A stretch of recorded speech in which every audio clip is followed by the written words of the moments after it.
പിന്നെ പെൺകുട്ടികൾ ട്രെയിനിങ് വന്നെന്ന് വെച്ച് ക്യാമ്പിന്റെ ഡിസിപ്ലിൻ തെറ്റണമെന്നില്ല. അത് നമുക്ക് കാണാം. ഒന്നും സംഭവിക്കില്ല സാർ. അവർ കാഡറ്റ്സ് ആർ വെൽ ഡിസിപ്ലിൻ. പിന്നെ സാറിന് അങ്ങനെ തോന്നാൻ കാരണം സാറിന് പൊതുവെ പെണ്ണുങ്ങളോട് അകൽച്ച ഉണ്ടല്ലോ, അതുകൊണ്ടാ. പിന്നെ ഞാൻ ടെസ്റ്റ് ട്യൂബ് ശിശുവല്ലേ, എന്നെ ഒരു അമ്മ പ്രസവിച്ചതാ. ധാരാളം പെണ്ണും പെടക്കോഴിയൊക്കെ ഉള്ള വീട്ടിലാണ് ഞാനും ജനിച്ചതും വളർന്നതൊക്കെ. എന്ന് വെച്ച് നിന്നെ പോലെ അച്ഛയുടെ സാരി തുമ്പി പിടിച്ച് നടക്കാനൊന്നും എന്നെ കിട്ടൂല. അതിന് സാറ് കല്യാണം കഴിച്ചിട്ടില്ലല്ലോ. കല്യാണം കഴിച്ചാലത്തെ കാര്യം പറയുന്നത്. ഇതുപോലെ വീരവാദം മുഴക്കിയ പല മഹാന്മാരും പെണ്ണിന്റെ ഒറ്റ നോട്ടത്തിൽ കുരുങ്ങി ചക്ക കുഴയുന്ന പോലെ കുഴയുന്ന ഞാൻ കണ്ടിട്ടുണ്ട്. അതിന് കാക്ക മലർന്ന് പറക്കണം. കാണാം. കാണാനൊന്നുമില്ല സാറേ. അല്ല, ഉച്ചയ്ക്ക് ചോറ് അങ്ങോട്ട് കൊണ്ടുവരണോ അതോ സാർ ഇങ്ങോട്ട് വരുമോ?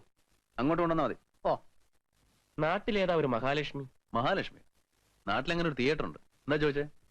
അല്ല, രാമു പറഞ്ഞു നാട്ടിലൊരു മഹാലക്ഷ്മി. ആ മഹാലക്ഷ്മിയോ? അത് അവന്റെ സൂര്യക്കേട് സഹിക്കാൻ വയ്യാതെ അവന്റെ വായടയ്ക്കാൻ വേണ്ടി പറഞ്ഞല്ലേ.